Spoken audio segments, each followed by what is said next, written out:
Alrighty, everyone. Welcome to the Cricket Unfiltered podcast recording.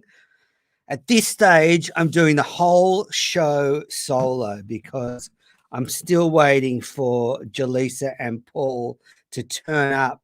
So it could be solo minutes. You could get the first ever Cricket Unfiltered where it's just me. That would be quite incredible. History. And what a week for the podcast. I mean, I got my dream interview of Steve Waugh on the show earlier this week. I mean, an incredible turn of events. I could never have dreamed that Waugh would come on the podcast, but he finally relented and came on the show. So I've crossed off one of my wish lists. Paul, welcome. How are you? G'day, Menners. Can you hear me? I can. And so can the listeners, hopefully. Can you hear me? That's excellent. I can hear you. What an amazing example of technology this is. Fantastic. And once again, I see that you've taken great delight in, with me being 1 second late, you've jumped on straight away. Absolutely. Well, we were supposed to go at 11, then we were supposed to go at 1. So Jaleesa is still stuck with the Matildas, no doubt. That's what happens when you work with a true professional who's in such hot demand. We just have to hope she'll turn up at some stage. Indeed. Yeah, I was saying, what a thrill it was to get Steve Waugh on the show earlier this week. Yeah, you've been. It's been your holy grail for ages, and I'm really excited as well. It's a fantastic achievement. I'm really thrilled that you did, and I think Jaleesa's about to arrive. She's making quite a stunning entrance with the internet already glitching before she's even in the stream. So as I think the odds were on Sportsbet, $1.10 that you'd annoy me and Jaleesa would have technical I'd annoy you and Jaleesa would have technical issues. We can say oh, great. Now, you think Channel 10 would have decent internet, Jaleesa? What's wrong with the internet? Oh, it's all right. It's like you're in 1996. Yeah, you're looking a little bit grainy, a little bit slow, but that's okay. That's all right. Well, how are the Matildas? It was the US women's side. I did the Matildas on Zoom, but the US women's side, they were at the Sydney Zoo and Aquarium, and it was the best day ever. I had a great time. I saw a koala. I saw lots of koalas. I saw a kangaroo. I saw some rock wallabies, some snakes. Didn't get to hold the snake, but anyway. Did you did you see any giraffes? I was going to make a Tim Payne snake joke, but I won't.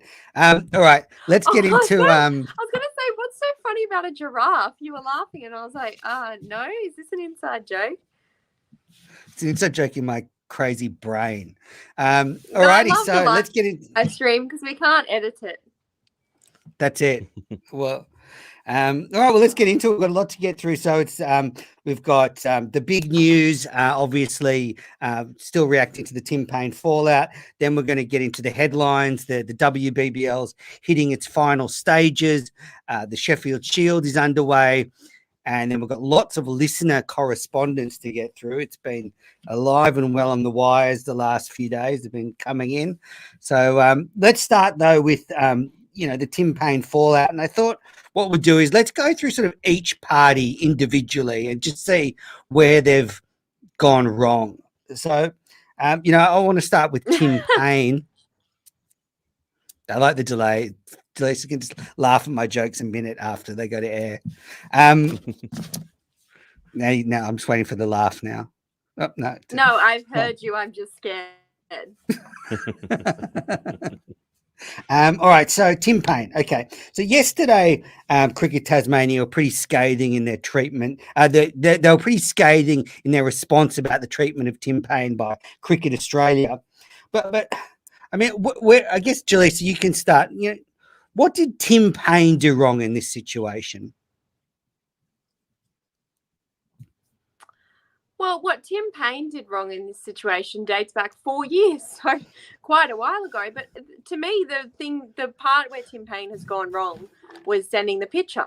It's pretty straightforward to me. So when everyone's sort of saying, well, it was there was a consensual exchange and all that kind of thing. That part isn't clear that was consensual to receive that photo. So his language is obviously quite a lot more escalated than hers. But up until the point of the photo, I don't have a problem with the exchange, because it does seem like a consensual, very flirty, consensual exchange between two consenting adults. It's the photo that I had a problem with. But in Tim Paine's defense, and we haven't seen the full investigation, so we don't know how the investigation was done or how extensive it was. But in Tim Paine's defense, he was cleared at that time. And that's where the confusion comes, I think. It's like this feeling of double jeopardy.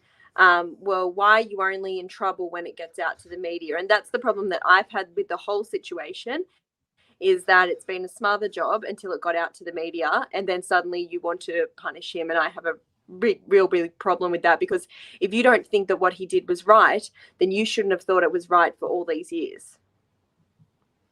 What do you think, Paul? Yeah, I think that Jaleesa has characterized the main issue very well. That whole, it does come down to consent. That I've read the sort of both of those viewpoints, and I must say that I don't think I've read many females who have been all that supportive of Tim Paine. Most of them are more supportive of the female staffer, and they're making the point that her complaint indicated that no matter what the finding was, that it wasn't consensual, and and as Jaleesa said, his language just before and after sending the photo, and the photo itself, was, on the face of it, a substantial escalation from the flirty chat beforehand to something that was several orders of magnitude higher. And so that's a lot of people say, well, they don't have much sympathy for him because, and these women talk about how, they've all experienced it, and it's a very unwelcome and unpleasant thing to have to experience. And that's kind of where they conclude. And then you go to the other point of it, the Cricket Tasmania side of it, and talking about the fact that the integrity investigations did clear him. And they said that what he had done had not amounted to a breach of their standards.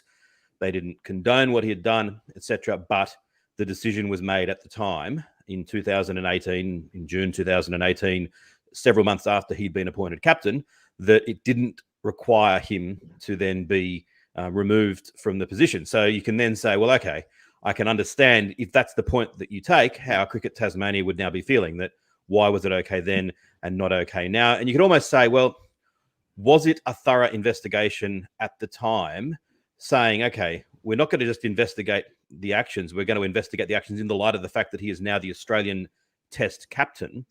And if that investigation fell short of the rigor that was required, then they obviously made a mistake at the time, and they should have sacked him there and then.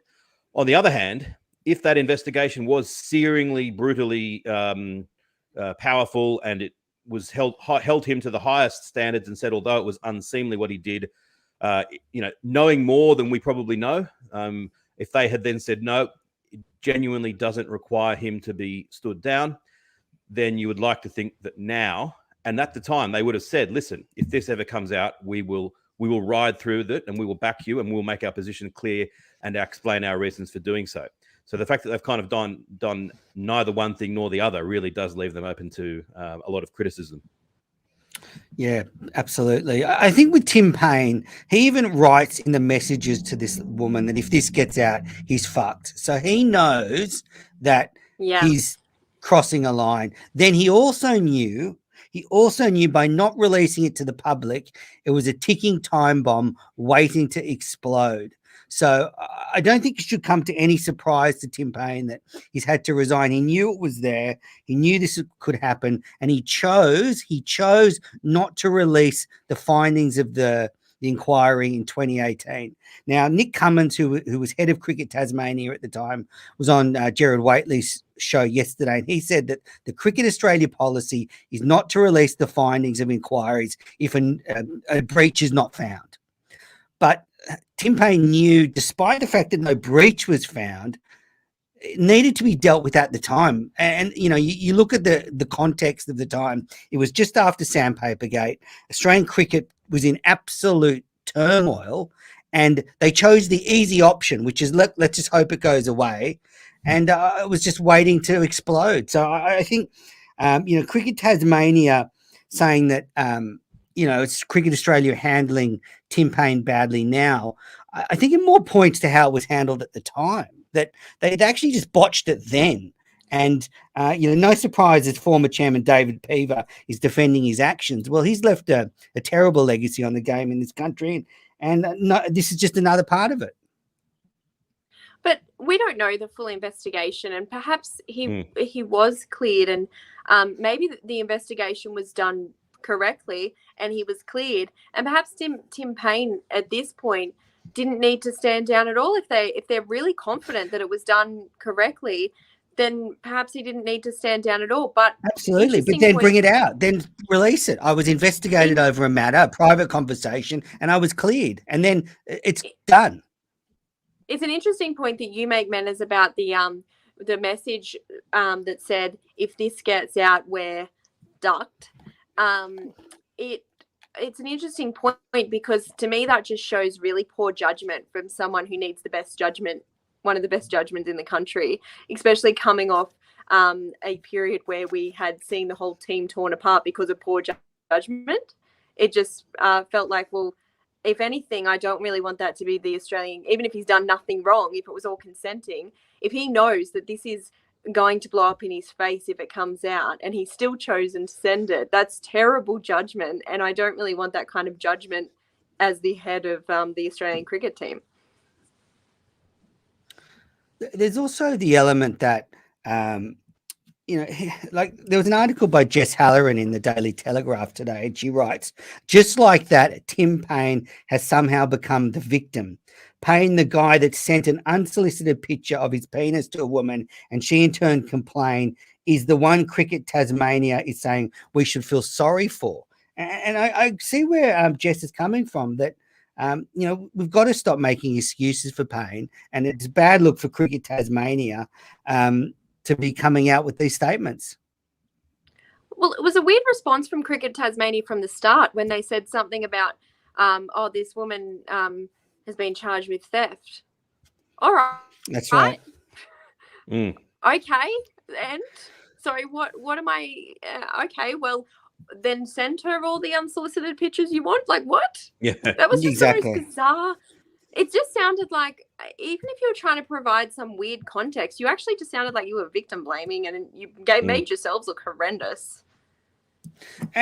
And look, there's some comments here, and look, let me be very clear. I have no personal judgment on Payne.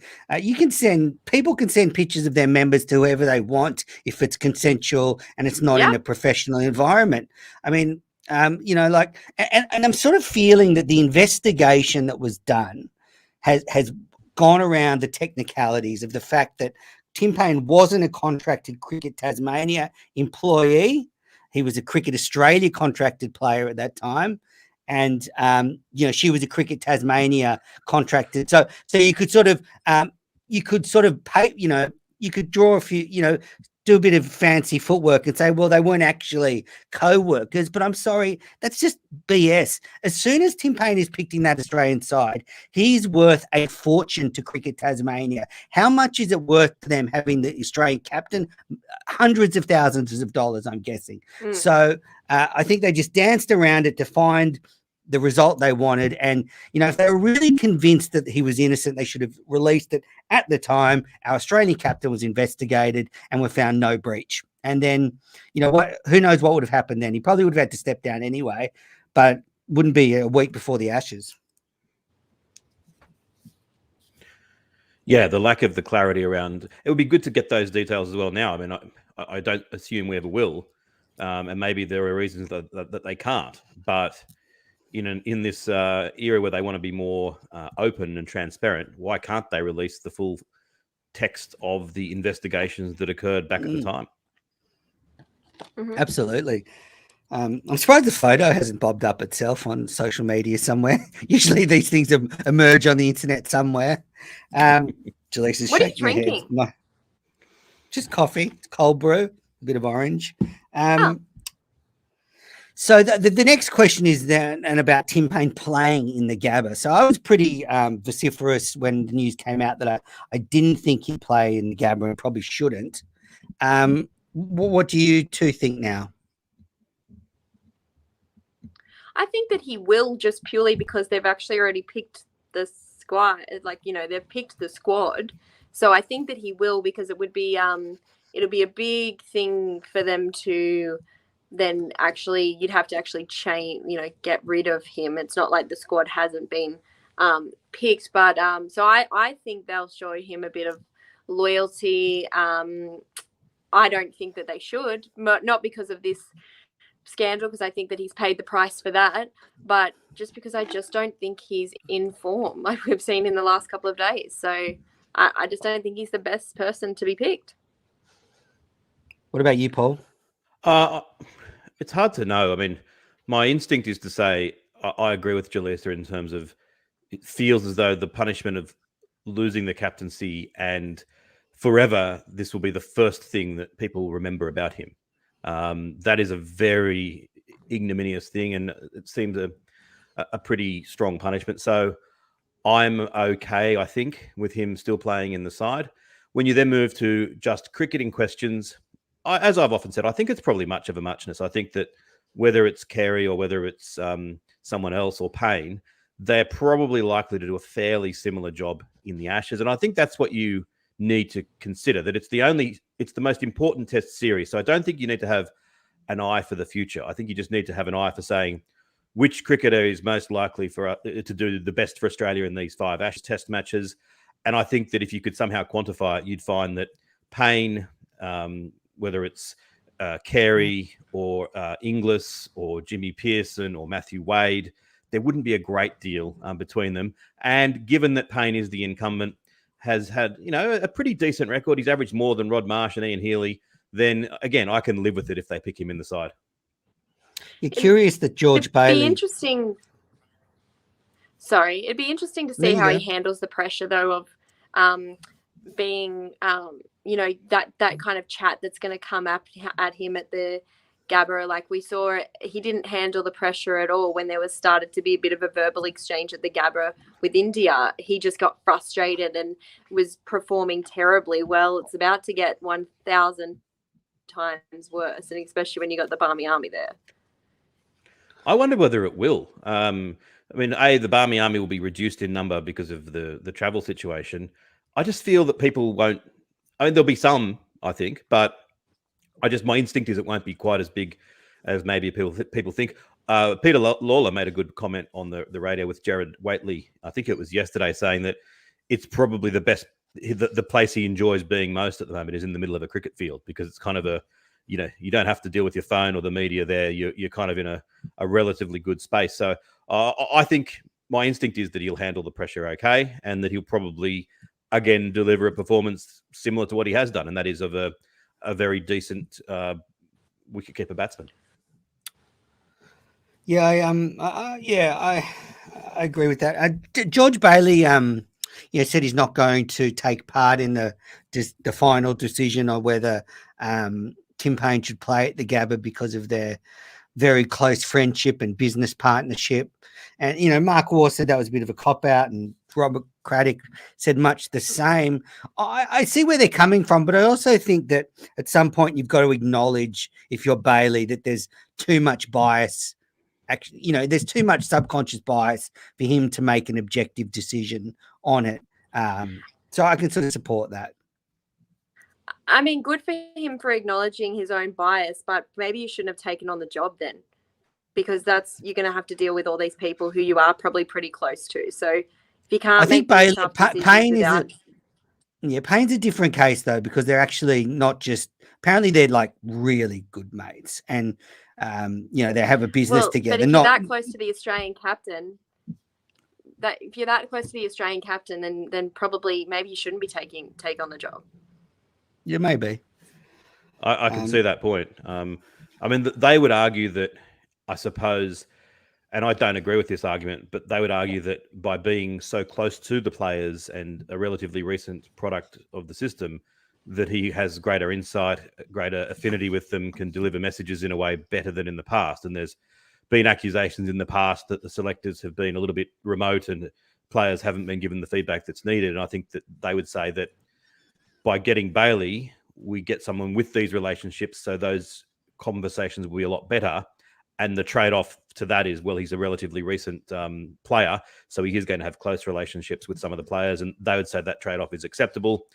As I would always say, is I'd rather someone who didn't know any of them but was just fantastic at picking cricket sides, but that's a separate point. You've raised a couple of good points, Paul. The first one is that if this had come out in 2018, who would they have made captain in the place of Tim Paine? Because you had Smith suspended, Warner suspended. You're right. It would have been a very interesting call who they called in as skipper.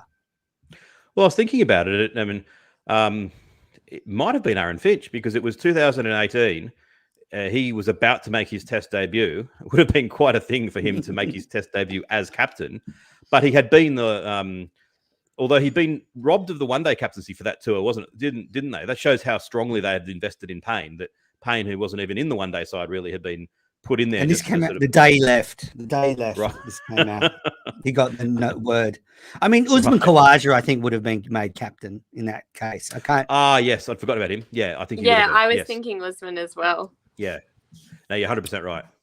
And then finally, and I think he would be a really good captain, actually. Absolutely. Yeah. Sliding doors finally, moment, and then can't even get back in the team. and the other one is Peter Neville. Yeah. You mentioned in the notes here, Paul. I was going to say that was a good point. I didn't realize. I forgot I made it. I think he just became the third or fourth New South Welshman to play 100 Shield matches for the state. And, he was dropped after the debacle against South Africa because he was deemed as too nice. And they actually brought in Matthew Wade as the attack. Yeah, they brought in Matthew Wade as the attack dog behind the stumps. And then he was dropped, and they said to David Warner, you be the attack dog, which led to Sandpaper Gate. So, you're right, Paul. We could be sitting here now paying tribute to Peter Neville as Australian captain for the last 4 years, 60, 70 tests. It's a sliding doors moment. The poor guy was, I think, shafted. Well, they said to him basically, mate, we need someone behind the stumps. We don't really care whether you catch any balls or stump any batters or score any runs. We need someone who can say things like along the lines of, can't wait to get you up to the Gabba, Ash. We need someone who can really offend the opposition, and and that's why they brought Matthew Wade in, just to sort of to sledge. So yeah, I think he was very, very harshly treated. Moses Enriquez put a post on Instagram where he sort of captured an image of Neville's 100 games being acknowledged, and he said, "This is a high integrity person above it," or something. And if you can't, there's a definite little stab there that I don't think Neville would have done the same actions. I don't think it was a stab, though. I think it was more just lifting up Neville. Yeah, but I'm going to read more into it. Alrighty. So, anything you two want to add on the Paine penis debacle? No, I'm so sick. This is the last time I'm talking about it, not with you guys, but forever. Okay. You won't be talking about Payne's penis again. Let's put Payne's penis away. I'm not talking about it again. No. All right, let's get into the cricket headlines brought to you by Piccolo Podcasts. And, we're going to lurch from one difficult topic to another one. England cricket is in crisis. We haven't touched on the Azim Rafiq inquiry. Paul, I've given you the sticky task of leading this news topic. Yeah, so I've just, if for those of you who, most of you probably be aware of it, but a quick summary. Azim Rafiq is a cricketer. He was born in Pakistan, came to England when he was 10. He was an off-spinning all-rounder, and he played for many years for Yorkshire. But just recently, about a year ago, he made some allegations of racism at Yorkshire County Cricket Club, and some very serious allegations of systemic racism. And over the months that followed, Yorkshire really dragged their heels and did a very poor job of investigating it. They were slow. They were lacking in transparency. They wouldn't release reports. They would only release sort of redacted reports. They really had a very poor period, and kind of nothing really happened until eventually it all came to a head. And the extent of how significant the racism was and how poorly Yorkshire had handled it resulted in sponsors deserting Yorkshire one after the other.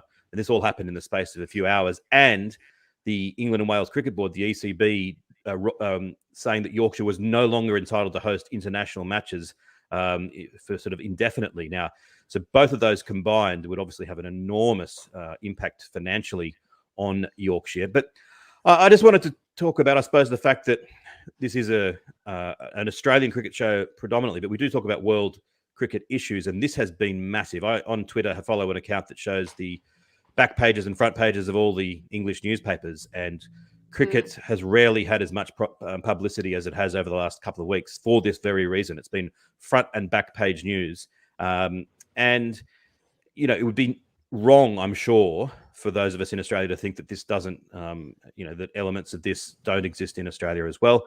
And so just, if for those of you out there, particularly for those in Australia who might be thinking, oh, this is just a bit of an exaggeration and a bit of a storm in a teacup, it really isn't. Michael Vaughan, former England captain, has been named in it. Rafiq says that he, before a game, told several of the British Asian players that there are too many of you lot. We need to do something about it.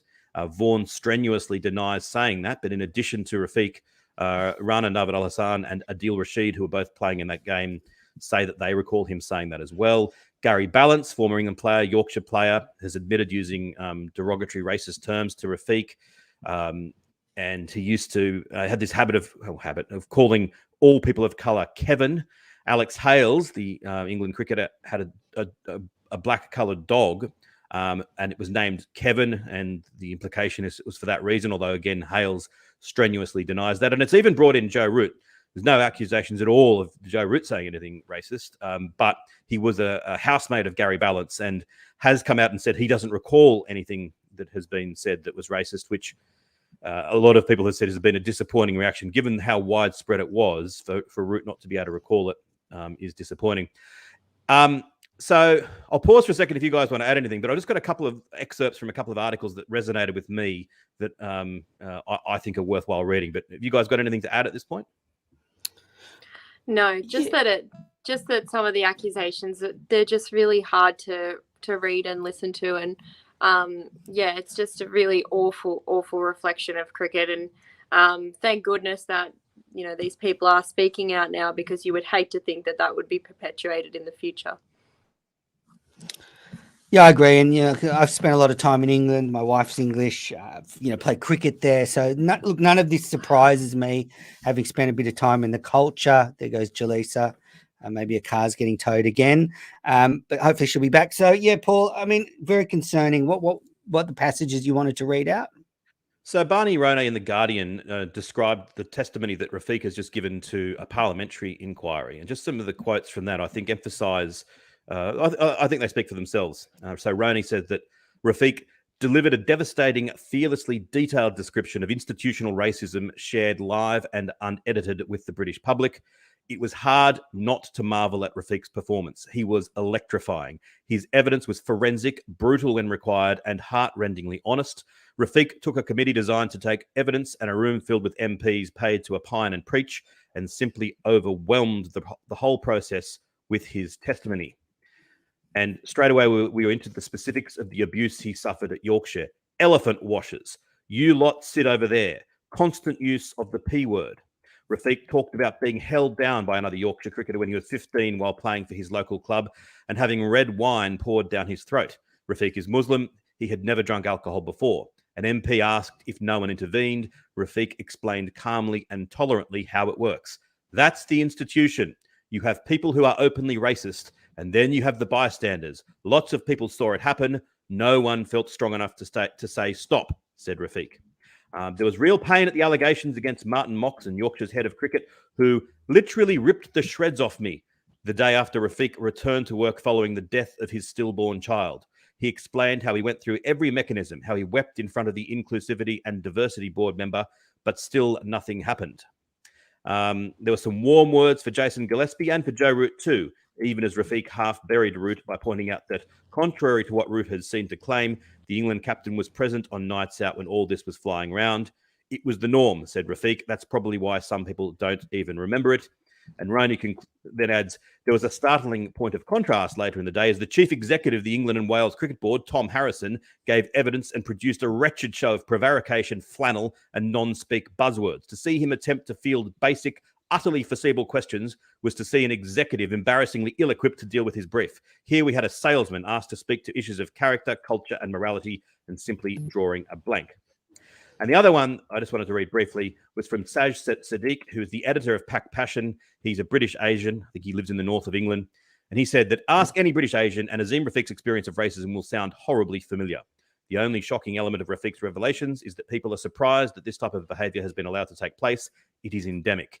Rafiq stated that English cricket is institutionally racist. This may come as a shock or surprise to those from privileged backgrounds who still think of cricket as the gentleman's game, but to many from South Asian backgrounds, the only shocking element of Rafiq's allegations and revelations is that people are surprised that this type of behaviour has been allowed to take place. Up and down the country, ask the Asian school children, ask the Asian club cricketers, ask the Asian cricketers who are on county teams' books and hoping to turn professional, and ask the former professional players about their experiences, and you will realise that what Azim has been saying rings true not just now, but has done so for many years and generations.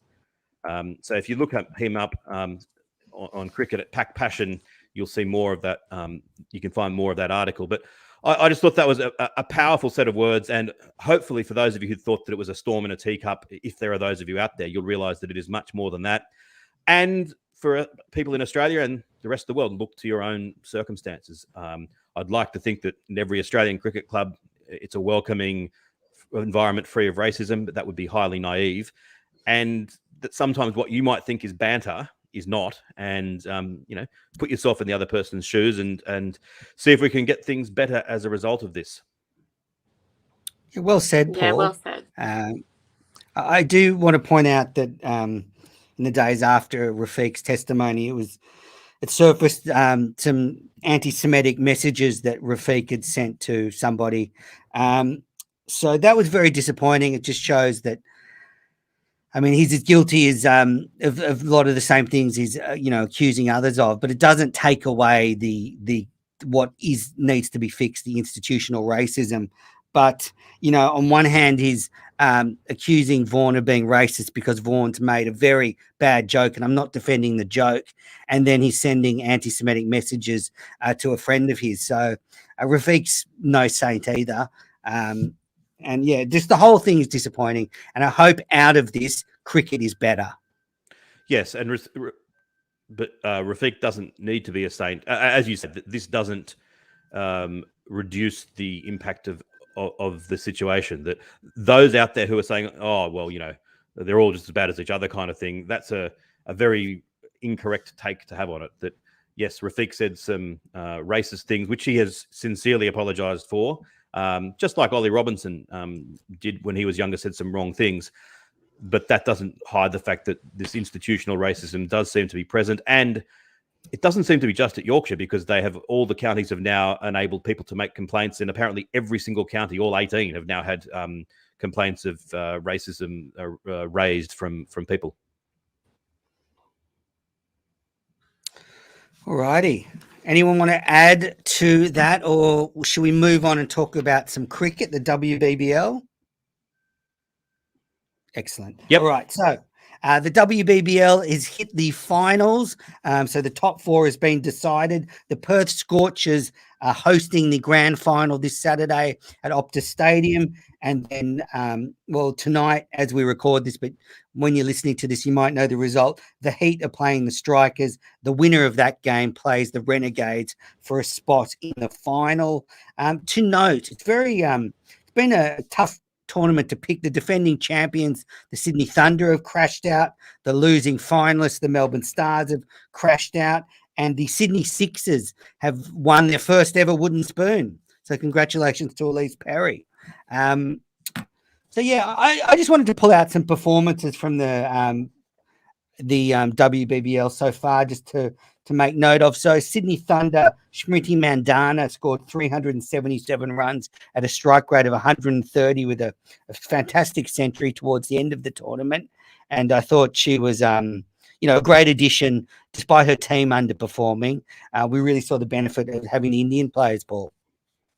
Yep, we certainly did, and I was impressed with the opening partnership of the Scorchers. That's really seen them dominate. Sophie Devine and Beth Mooney have been superb. But yeah, Sydney Six is very disappointing, and some of the strike rates there. I'm not sure what Elise Perry's strike rate was at the end of the tournament. I've got it here for you. So 358 runs for Perry. So the Sixers leading run scorer, but a strike rate of just 91.32. So that's pretty disappointing. Elisa Healy was third. She scored 231 runs for the Sixers, but that includes a high score of 94 not out. So another 13 innings, she didn't score many. Shivali Verma, 191 runs, pretty patchy for the Sixers. I thought Elise Villani for the Melbourne Stars, 439 runs. She was outstanding again. Yep. Since she's been dropped from the Australian side, she's just piling on the runs. Meg Lanning, disappointing tournament for her, 250 runs, a strike rate of just 104. She'd be disappointed. Caleb Lemick was impressive. Yes, I thought, especially my viewpoint is pace in T20 cricket is often not what's required, but she certainly provided a pretty good riposte to that. Yes, she was excellent. So was Vakawera. And look, I think the finals will be interesting when we get into them. I did note, I think was it Ashley Gardner was on the radio on the weekend saying that she thought some of the Australian performances, the Australian players' performances were affected by the fact that they'd played in the Indian series beforehand. Can you hear me, Jaleesa? Probably not. Yeah. I thought that was a bit of a cop out from Gardner saying that the Australian players performed badly because of that series.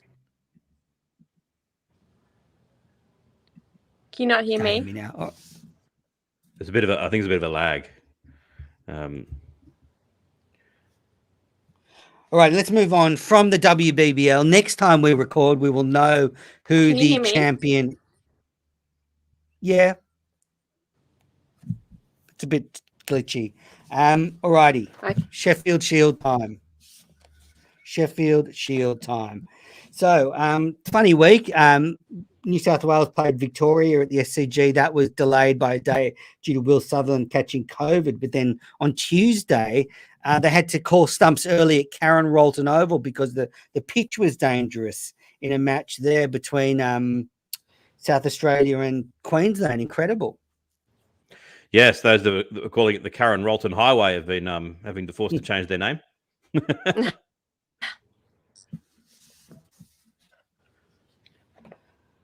Big performances in the Shield. New South Wales versus Victoria. Travis Dean made 144 not out. Curtis Patterson, the man with the highest test average in history with no qualifier, scored 112 off 144 balls. He went there with a flurry of boundaries. And Tanveer Sangha, the young leg spinner, 3 for 60. So that was an excellent performance. Joe Richardson took 4 wickets for 53 for WA in a match that's still going. So I think Joe Richardson's a real chance to start at the Gabba. I'd pick him. I think that. Yeah, I think definitely he could be, or he'll definitely play a part at some point because I think, obviously if they're going to go with that rotation policy, he's gonna have to be one of the people that we turn to. So yeah, great performance from him. Yes, and I understand the notion that they want to pick Stark for the second test. I wonder if that will make them pick Stark for the first test as well, just so that they don't, if they picked Richardson and he took 10 wickets and then they'd feel like they couldn't pick Stark for the second test, maybe they wouldn't want to be put in that situation. I hope that's not the way that they think, but I think that at this stage, unless Stark was to do something substantially better than Richardson in the intra-squad game, I'd be picking Richardson. And the other performance that jumped out to me was Josh Philippi made 129 in the WA's last match against Queensland. It was his second first-class ton. It was made in an innings where not many people were scoring around him. And look, I think Philippi could be someone like Steve Smith. When Steve Smith came onto the scene, looking at him, everyone said he was super talented, but I would never have imagined that he would be averaging 60 at Test cricket. And I just think Philip is one to watch. He's got something, and this 100 was evidence of that. He needs to. I don't think he's going to be in the Australian side in the coming year. But if he does get into the Australian Test side, I would have a lot of nervousness about him succeeding in the subcontinent based on how he performed in the spin-friendly wickets in the 2 recent tours. So he needs to take a leaf out of Matthew Hayden's book and really start to practice his ability on those type of pitches. Do you think he's got a future, Jaleesa? Yeah, I think I agree with Paul that he needs to be put on those kind of pitches. But yeah, I think he's somebody that potentially could have a big future, maybe in the white ball game, given how he has performed in the BBL. So yeah. Excellent. Well, the Shield's continuing. I think they're about to take a break for the Big Bash soon, but Western Australia are on top of the ladder as we record this. Victoria second, Queensland third, but some results to come in today, so that may change. There is a comment here that the WBBL schedule is very stretched and needs fine-tuning, and I thought that over the last week, that I think they haven't quite got it right yet. There's too much on the weekends, and it's a bit hard to follow because of that. Yeah, I think it also suffered from, and this is, you can't really it's blame just us, so but it's disappointing that it.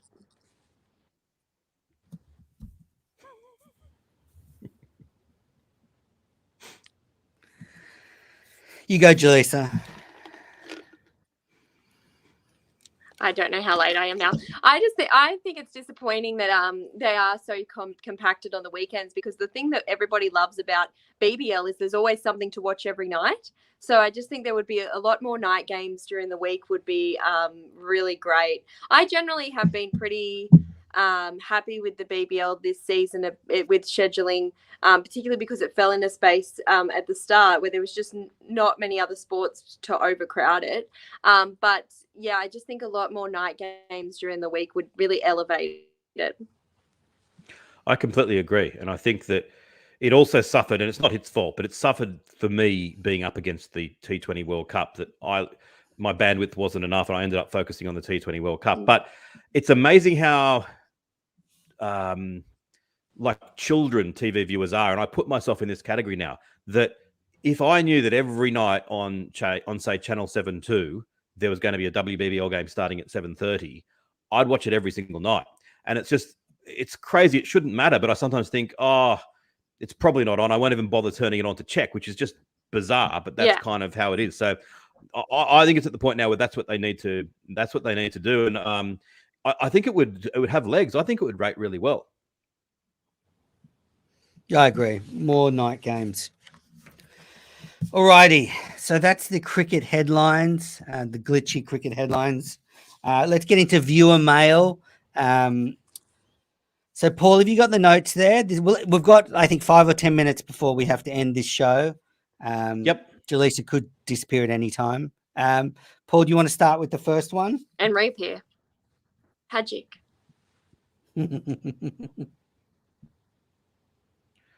Okay. From Harry Anonymous. Yep. Okay. Subject: T-Pain conspiracy theory. I appreciate this will trigger manners, but I like this one. I've got a conspiracy theory suspect on who might have been behind the about to be leak that forced T-Pain's hand. Not England, not Steve Smith, not Payne's radio station. He'll be the new Kyle Sandilands, though. Jay Langer. My theory, and I'll need some lines of explanation, apologies for that, goes, it's a power play after the backstabbing he was receiving from players. They were leaking to the press on him, etc.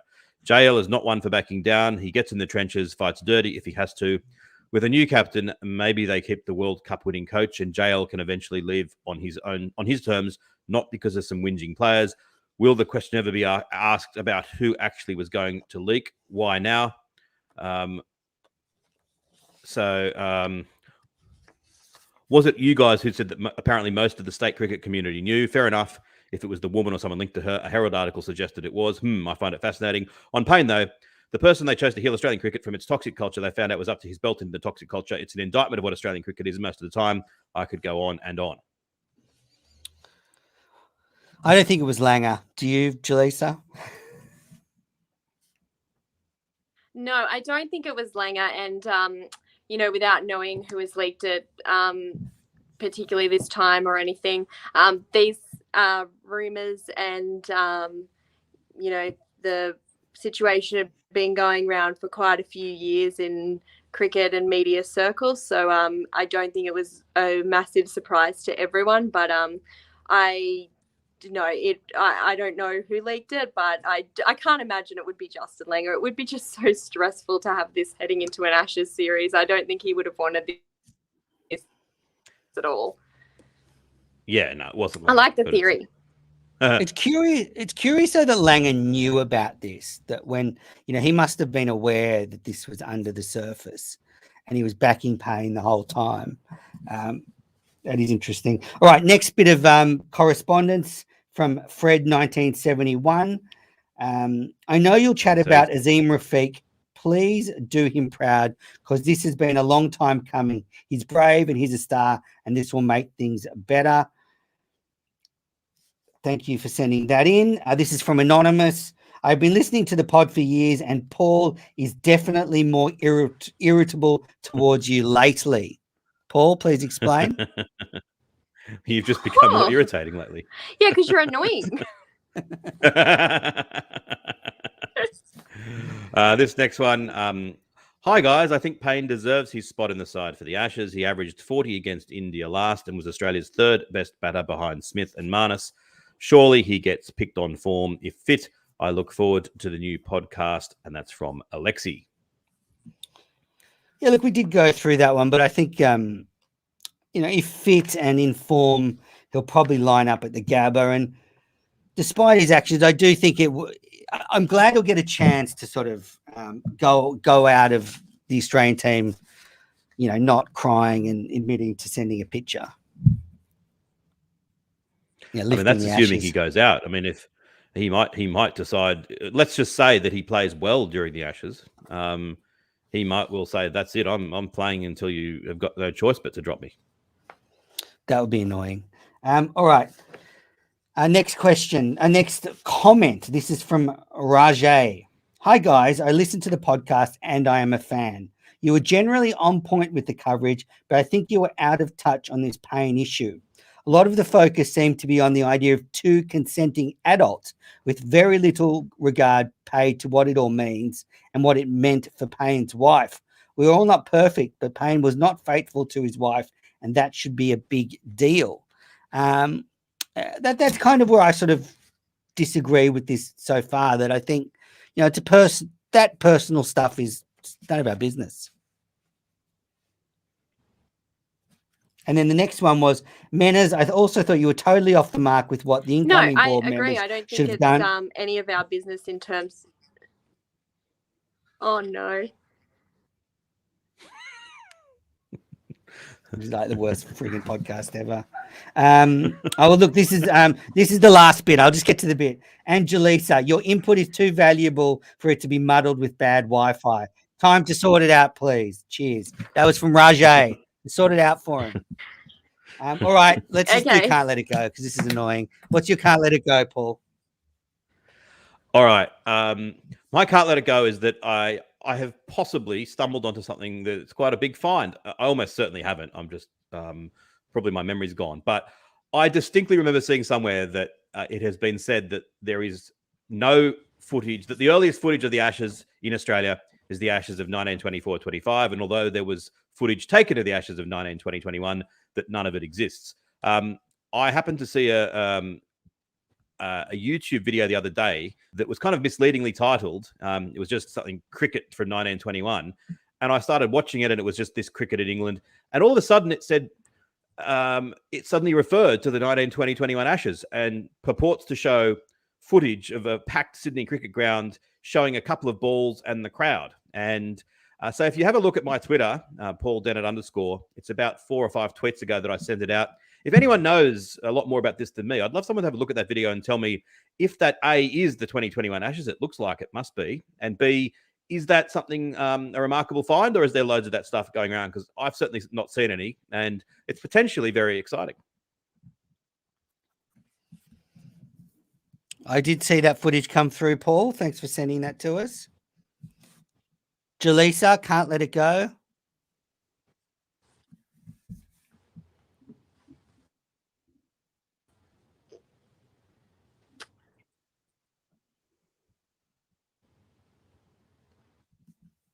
I'm waiting, but Okay, well, first of all, is there any delay?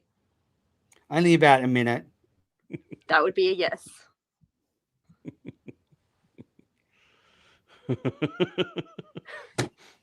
Okay, I'm going to say I can't let it go, even if there is a huge delay. I just wanted to actually go back. I don't have a wife, and that we were ignoring that issue. That is 100% an issue if it's somebody in your personal life or one of your friends or one of your family or whatever, and you want to make your judgment on that. I think when we are viewing someone as an audience, we can't really take into account their personal life, and we don't know what people's situations are. We don't know what their arrangements are. We don't know what their home life is like, or like what agreements they have personally. So I don't want to judge either one of them on their marriage. I just want to judge them on professionally as a cricket fan. Agree. All right, my Can't Let It Go. I've got 2. Firstly, the poor Big Ant video game company having to scramble at the last minute. They were going to have Tim Payne on the front cover with Meg Lanning. And, he was the automatic selection when you selected the Australian side. He was the captain. Well, they've had to delay the launch. Pat Cummins is going to be the new cover. And it's interesting, though, the politics of this, that, they are really conscious that everything has to be equal in terms of gender. So if you've got the Australian women's captain there, Meg Lanning, then, it should be the Australian men's captain next to her. So you project a sort of equal image. Well, they've had to sort of put Cummins as there, which I guess implicitly you'd think he'd be captain now. But I guess he was vice captain. So, yeah, feel sorry for Big Ant. And then my other Can't Let It Go is, incredibly, last week Australia won the World Cup. And Matthew Wade did it with a side strain. He was up to his earballs in painkillers. I mean, this guy is Australian grit personified. This is the guy you want in the trenches next to you. He was injured, he was down and out, and he led us to a World Cup. So, they could do worse bringing Matt Wade back into the side as keeper, captain, first change bowler. There's nothing he can't do. That's my Can't Let It Go. Fantastic. All righty. Well, Paul's got to go and do a school run. Jaleesa's got to go and sort out the internet at Channel 10. So good luck with that. See you guys.